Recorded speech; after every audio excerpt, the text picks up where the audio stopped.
So you would like a gist of the 15th chapter. Om Namo Bhagavate Vasudevaya. Om Namo Bhagavate Vasudevaya. Om Namo Bhagavate Vasudevaya. So, yoga of the Supreme Person. So, Puruṣottama is the word Puruṣottama. It's two words. Purusha means person. Uttama, topmost, transcendental, completely spiritual. Earlier in chapter 2, Krishna said, I'm a person. Arjuna, you're a person. All these people on the battlefield, we're all persons eternally. You were explaining earlier, and you reiterated, that this is, what did you say, a shell? What did you say? A rented space. Very good. But still, the soul, the person, that's eternal and individual. Krishna made that one of his first things he said in Bhagavad-Gītā. You are an eternal, individual person. But here in this chapter, he went a little further. He said, yes, everybody that lives in the material world, they are fallible. In English, we have an expression, to err is human. And we do our taxes, we go to work, we get a parking, we realize, I'm bound to make mistakes because we're conditioned, and that was another verse in this chapter. We are conditioned souls. And then Krishna said, in the spiritual world, everyone is infallible. They don't make mistakes. But then he said, in this chapter, we heard it. Krishna said, but I am beyond and above both. So, that means that God, Puruṣottama, Krishna Bhagavan, is in a special category, whether we be conditioned, living entities, or liberated entities in the kingdom of God. Still, Krishna is going to remain Puruṣottama. It's not that we are going to ever become him. No. We will always remain an individual, and we will always remain subordinate to Krishna, Puruṣottama, who is the Supreme Person. Now, in this chapter, it just so happens that the 19th verse was the first verse I ever memorized back in 1973. 1973 is when I started looking like this.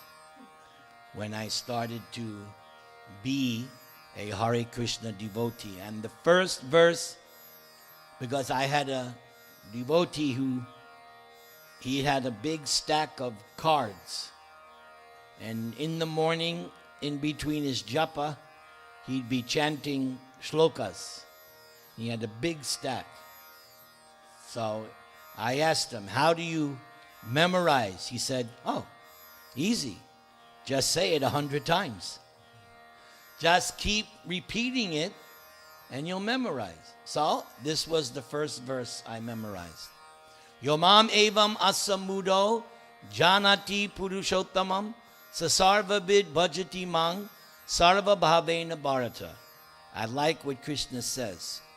He says that if you accept Krishna as God, as the supreme God, above everything else, and you don't have any doubt, you are the knower of everything.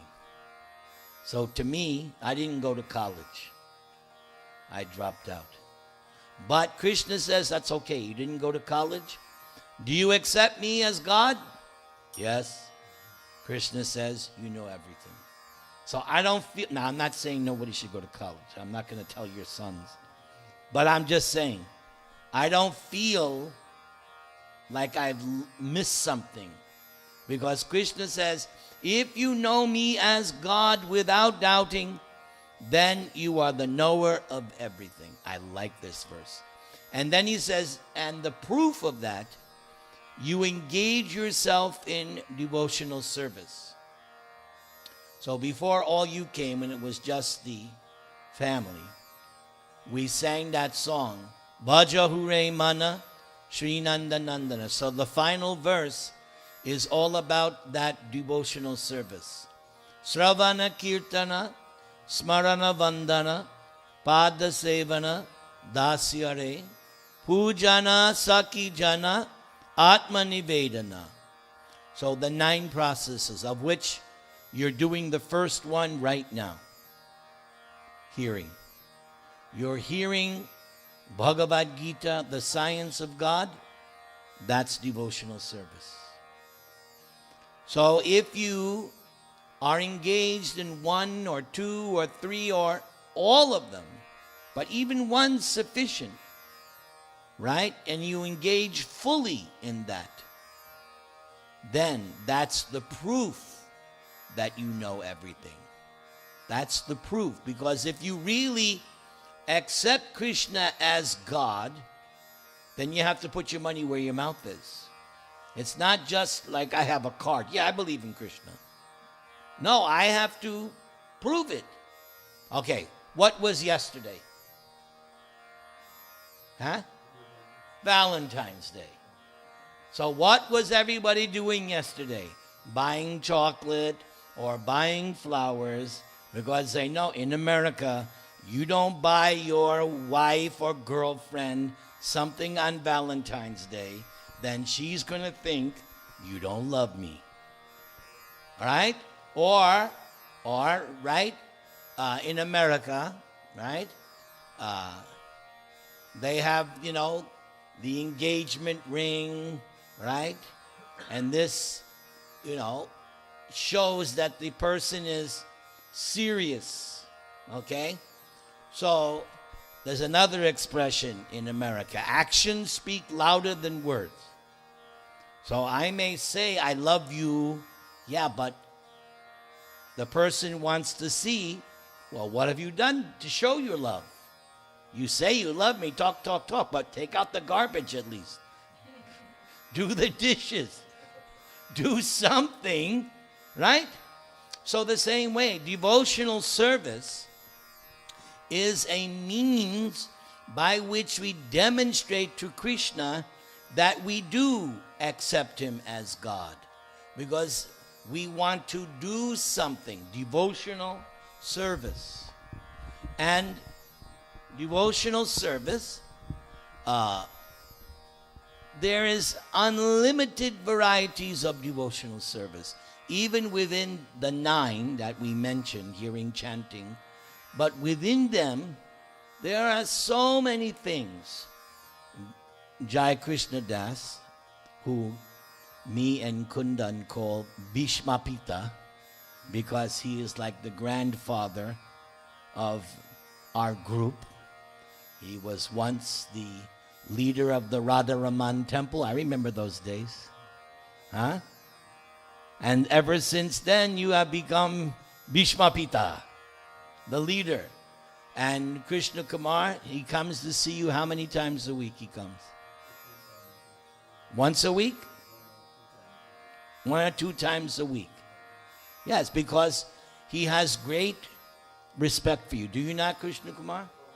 Right? And for Mausi also? Yes? Yes. Yes. Yes. So, you see that from Krishna Kumar. It's demonstrated. And right? He'll do anything for you. Yes? If you ask him for any favor, he'll never say no. That much I know about him. right? So he demonstrates. So a devotee also wants to demonstrate love and affection, and it's demonstrated by service. Just like here is Sita Thakurani. So immediately, what has she done? She came, and what was her service? Flowers. That means that, first of all, she respects you, right? But more importantly, she wants to do some service for Krishna. Because, as in this verse in Bhagavad-Gītā, she wants to demonstrate that, yes, Krishna is the Supreme Person. I don't have any doubt about it. And therefore, let me engage. You also. You want to be engaged in that deity service. I know you. You want that service. And if they call you and say, we need you, you will come. Am I right? Right? Whether it be here or there, you will do that service. Why? Because you know Krishna is the Supreme without doubting. And when you do your deity worship at home, there are many things that you do, right? Besides the arti. There's offering of boga. There is offering of prayers. How often do you dress the deities?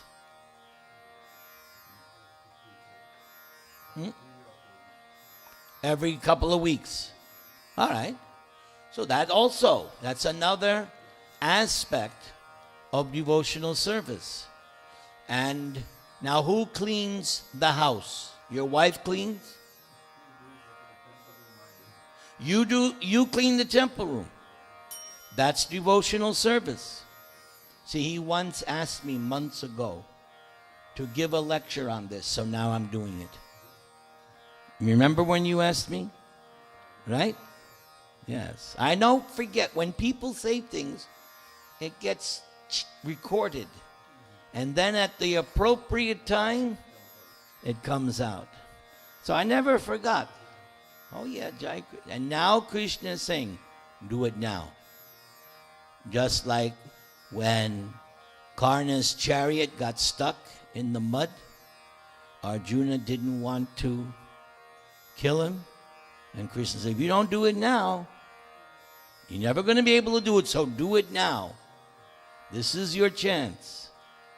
Otherwise, so sometimes Krishna will say to me, to all of us, now's your time to make your move. Go. Krishna is also doing that with the demons. Krishna is telling the demons, oh, you want to rob that house? You better do it now. And Krishna is telling the policeman, you want to get a pay raise? There's a guy right now. Go get him. Krishna is helping everyone. Krishna is helping everyone. Because that was also another big verse in this chapter, number 15, one of my favorites. I know it by heart. I've chanted it 1,000,000 times. What did Krishna say in this chapter? Sarvasya chaham hridisannivishta matak smritir jnanam apohanam cha. I am in your heart. Same Krishna. The Krishna in your heart is the same Krishna in my heart. Same Krishna. Just as this concept now was explained in chapter 13. How many sun planets do you see in the sky? One.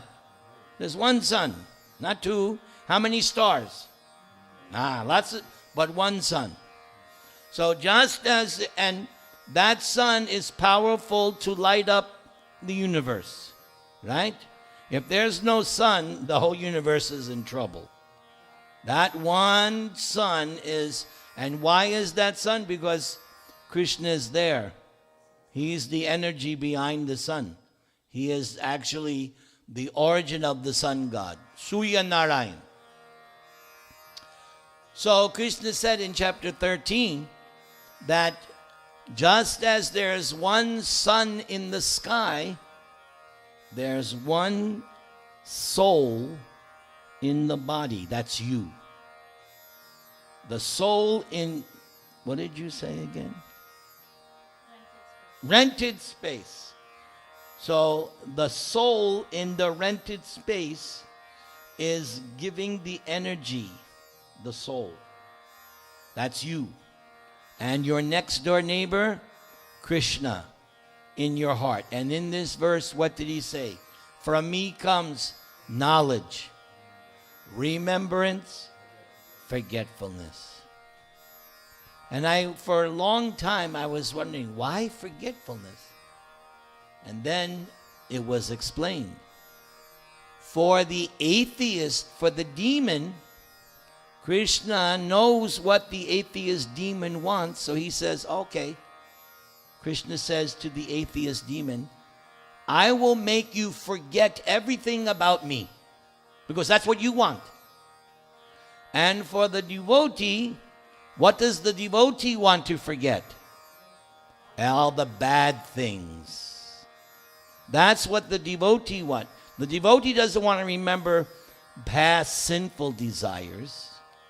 The devotee only wants, like you were also saying, when you were having your program, before you came, they were having a nice program by the counter in Hindi, right?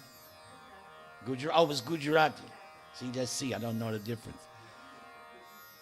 So the devotee wants to only do good things so that there'll be the next best possible next life.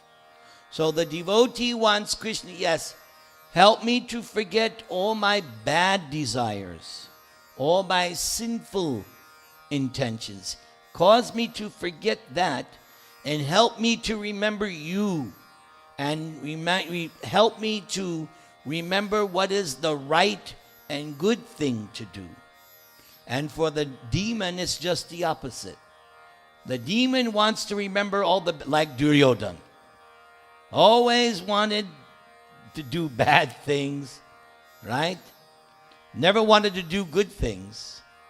Even when he was asked and even when he was ordered to do the right thing. No. He always had to do the wrong thing. Time and time and time and time again.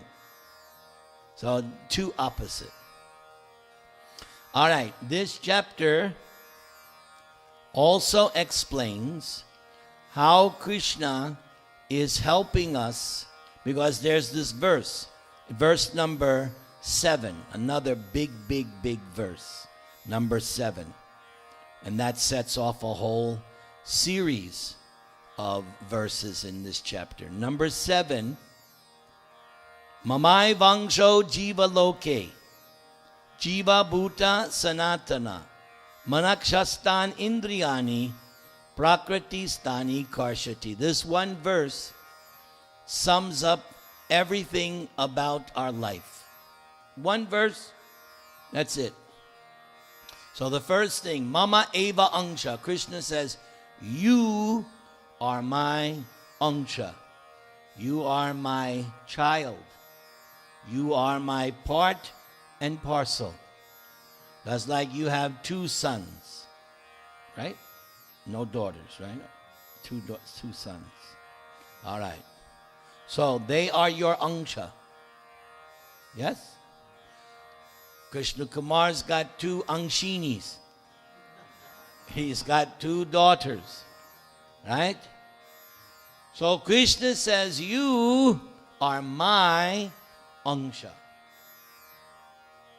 That means everyone is child of God.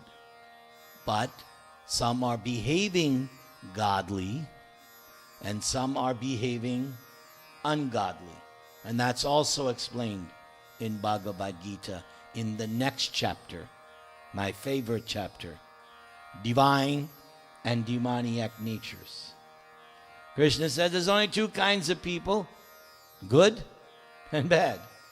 Demons and devotees, that's it. You are all devotees. Otherwise, you wouldn't be sitting here tonight. You'd be somewhere else. places I don't want to mention. So Krishna says, you are my part and parcel, sanatana, another important word, sanat, always, in the past, present, going forward. You're always going to be my part, and that cannot change. Just like your sons, at least in this life, they're your sons. You cannot be undone. Like some people I know, they say on Facebook, oh, I wish I had different parents. Okay? They say like that. Well, the problem is, and just like this bell, can you unring the bell? You can't unring it. You know, on Facebook or on a text, you can delete, right? You can delete messages. But certain things you cannot delete. They're once they're done, they're done. So your two sons, they're your two sons, at least in this lifetime. Next lifetime, I don't know. But in this lifetime, they're your sons. And I'm sure they're not like, they don't want to change. They're happy. No, I'm sure they're happy. I'm sure. So Krishna says, you are my part and parcel. You are my child, eternally, always, past, present, and future. That should make us happy to know that and didn't Krishna say in chapter 14, Aham bija padak pita, I am the sin giving. See, everybody knows Bhagavad-Gītā. Very good, thank you. Nice to see you. Haribo. Very nice to see you. So, Krishna is our Father. Every religion has that concept. That was the concept I was raised as Catholic. That's one of the first things you learn. God the Father. And they picture him with a big beard as an old, and that's how I was raised, that God is an old man with a beard. Yes. But then, when I came to ISKCON, Prabhupada said, no, God is not an old man with a beard. He's a young 16-year-old boy who plays a flute and takes care of I said, yeah, that's my kind of God. This is much better than an old man with a beard. This is great. And then Prabhupada was telling us, and he's all attractive, all beautiful, all wealthy, all knowledgeable, detached. He's got everything. I said, yes, this is the proper explanation of God, not some old, or there's other things I would get on the street when we were chanting on the street. We would get these little booklets from the Christians, because you'd never see the Christians, but sure enough, when we would go out on the kirtan party, all of a sudden, the Christians come out of the woodwork and they're passing out their things. Just funny, you know? Like Rati Yatra, yes. Right, and the guy with the cow suit. So they would pass out these booklets, so I'd take it, and then they would have a picture of God sitting in a chair with no face, a blank face. I said, what kind of God is that? Blank face? Where in Prabhupada's books, right, cover of Bhagavad-Gītā, you see a nice full depiction of who is God, Puruṣottama. So Krishna is saying, you are my part and parcel eternally. Then the last two lines of this verse is what all of us are going through right now. The last two lines. Manat shastan indriyani prakriti stani karshati. That is everyone's life in 2 lines. Krishna is saying, right now, you have a material body or a rented space, which we call the body, and it's made up of senses, eyes, ears, nose, tongue, sense of skin or touch, and then the big one, something you know well about, mana, the mind. Your whole profession is all about dealing, am I right? Right? You deal with, but Krishna is saying that you have to deal, yes, you can't just ignore it, right? We have it, you got to deal with it, which you expertly do. That's your livelihood, dealing with all the different kinds of minds out there. And I'm sure every day a new one comes in and you're going, oh my God, where did this one come from? So Krishna is saying, yes, what is your material existence? Karshati, you're struggling. Krishna is saying, you are struggling in this material world. Why? Because you have these senses, and most of all, you have that mind. That is our material existence. And so spiritual life directly deals with the senses and the mind. What does the Bhagavad-Gītā teach us? Because I was thinking that one of these times, not this time, but one of these times, the next time I come, the whole class will be about the mind according to Bhagavad-Gītā. I will go through all the verses in Bhagavad-Gītā that deal with the mind. And that will be something that you can really identify with. So Krishna says in the Bhagavad-Gītā that the mind can be your friend or your enemy. Same mind. If it's controlled, your mind is your best friend. And if the mind is not controlled, then that very mind will be your worst enemy. And you know better than all of us.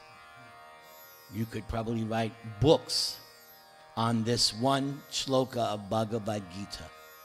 That the mind, so what is Bhagavad-Gīta's solution for controlling the mind? Right away in chapter 2, Krishna said, oh, you want to control the mind? Think of me. Think of me, first thing. In the song that we sang, Bhaja Hure Mana, Srinanda Nandana, Abhaya Charanara Vindare.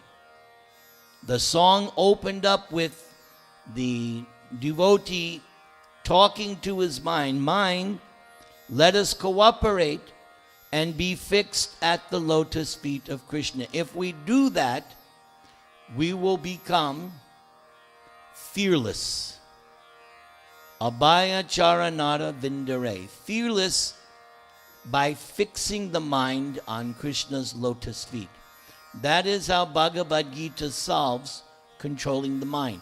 And if the mind is controlled, naturally the senses will follow suit. The senses will also be controlled because the mind is controlled. But if the mind is not controlled and you try to control the senses, it's going to be it'll be impossible. First, you have to get the mind under control. And that's actually the business of any yoga. Any yoga, it has to aim at controlling the mind and senses. And in the process of bhakti, first thing you do is you fix the mind on the lotus feet of Krishna. Some people ask, why do you do that chanting? It's for that very reason. Chanting is done so that you can quickly, immediately control the mind. When you're sleeping, say you're sleeping, All you need to hear is the alarm or somebody saying, fire! You'll get up right away from that, because that's sound vibration, right? Or I just read this week the Ramayana, just to show you how powerful is sound. So when Ravan contacted his magician friend Maricha, he told him the whole thing. So when Ram shot his arrow and it pierced Maricha and he was dying, what did Maricha do? He exactly imitated Ram's voice, because Maricha had 2 previous encounters with Ram. And it's very interesting. Maricha tried to tell Ravana, you want to kidnap Sita? What are you, nuts? Maricha tried to tell Ravan, you're trying, whoever told you to go kidnap Sita and anger Ram, he should be killed, not me, because Ravan was threatening Maricha that if you don't do what I say, I'm going to kill you. So Maricha was trying to tell Ravan, hey, look, I've had 2 previous encounters with Ram. You don't want to mess with this Ram. Single-handedly, how many Rakshasas did Ram kill? 14,000. Ravana couldn't believe it. What? Said, yeah. One Ram, who was supposedly a human, was single-handedly killed 14,000 Rakshasas. Then Ravan said, oh, he must have had some help with the demigods. And Maricha said, no. I saw it. Maricha says, I saw him do it. And Maricha was let go. And then there was another incident. And at that point, Maricha gave up being a Rakshasa. And he was trying to be a sage. When Ravana came to see him and said, no, I want you to help me in my plan. And so Maricha was telling Ravan, whoever told you to go capture Sita, he is the biggest rascal. He is your enemy. Don't do this. But Ravan was too puffed up. He didn't want to hear it, because he had heard from Akampana and he had heard from his sister Shurpanakha how beautiful was Sita. And that was it. He couldn't give up that lusty attachment. So Maricha, because he had 2 previous encounters with Ram, remembered the sound of his voice, and because he was a magician, he was able to exactly imitate Ram's voice. So when Maricha was dying, what did he say? Lakshman, help! Sita! Right? And because he's Rakshasa, he has so much power, even though that took place miles away from where Lakshman and Sita were staying in the hut, they were able to hear it. And immediately, hearing that sound vibration set the whole thing in motion. Sita accused Lakshman of wanting her, and Lakshman subsequently left, which he wasn't supposed to do. He was supposed to stay there, but because Sita was so vicious with her accusations, it was intolerable for Lakshman. No man can tolerate a tirade from a woman. Impossible. Ladies have that power. So Lakshman couldn't tolerate these words from Sita. So Lakshman left. Then Ravana came in. But the point of that whole story was to demonstrate how powerful is sound, right? It can immediately capture sound vibration. So in the same way, this chanting of the Mahamantra. Everybody.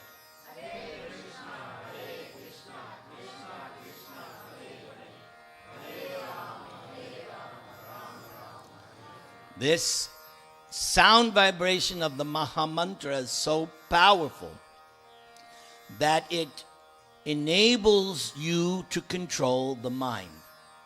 Sometimes people ask me, Prabhu, I'm chanting japa, but my mind starts to wander. I tell them, then chant louder. Don't chant like this. You're going to fall asleep. If you are not you have to concentrate. So you have to chant like this, not this. Hare Krishna. You have to chant like this. Hare Krishna, Krishna. And as soon as the mind wanders, Hare Krishna. You got to bring that rascal mind back under the control of the sound vibration. Chanting is easy, but the application is difficult because it requires surrender. Chanting the Hare Krishna mantra is a perfect demonstration of Bhagavad-Gītā 1866. I have a very good friend who's here today. He just arrived. And I don't know, 10 years ago, I gave him a nickname, Bhagavad-Gītā 1866, because he taught me the importance of that verse. And I hope that on my deathbed you're there, Kamlesh, and you remind me, Prabhu, Bhagavad-Gītā 18, oh yes! Sarvadaman parityajya mamekam sharanam vraja ang tvang sarva papebhyo mokshayashyami ma shuchaha. Don't hesitate. Don't worry. Don't fear. Just surrender to Krishna. And if you want to control that mind, just loudly chant. Everybody one time the Maha Mantra.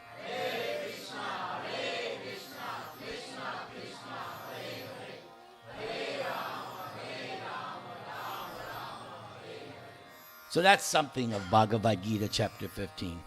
Was that all right? Thank you. All right.